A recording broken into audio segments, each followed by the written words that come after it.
Over the years, I had assumed I'd gotten every type of birthday card imaginable. Most just opened up. Some had foldouts, while others featured 3D pop-ups. A few had flashing lights or sang songs.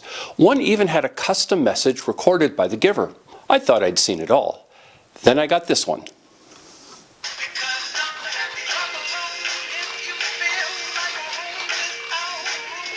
I have to admit, it's pretty nifty. I started to write it off as another example of our ever-advancing technology, then realized something. Previous flashing or singing cards did their magic electronically, which doesn't require much power. This one has real, live, moving parts. That takes a lot more power than simply making an LED blink.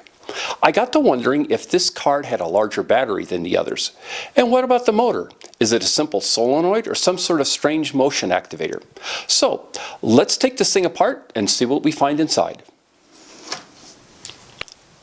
And here's what I found. This is the singing electronics from a regular singing card, and this is the electronics from the singing dancing card I showed you at the beginning of the video. This one has two batteries, just like this, but these are about a third as tall as these are. So these obviously store a lot more power, which is what I expected.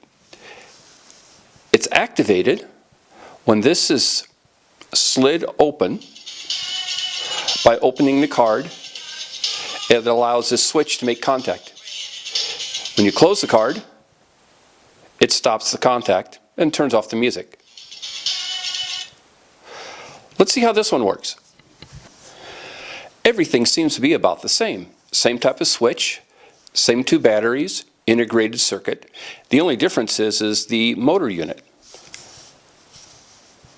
When we slide this, you can see that there's a gear that's moving inside with an eccentric arm on it, which creates the linear back and forth motion.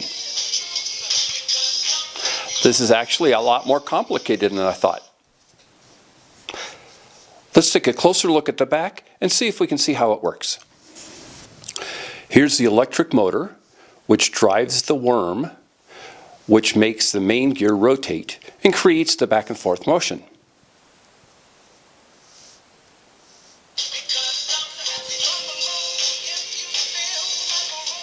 It's pretty cool. So, I hope you liked this video about how animated birthday cards work, and I thank you very much for watching.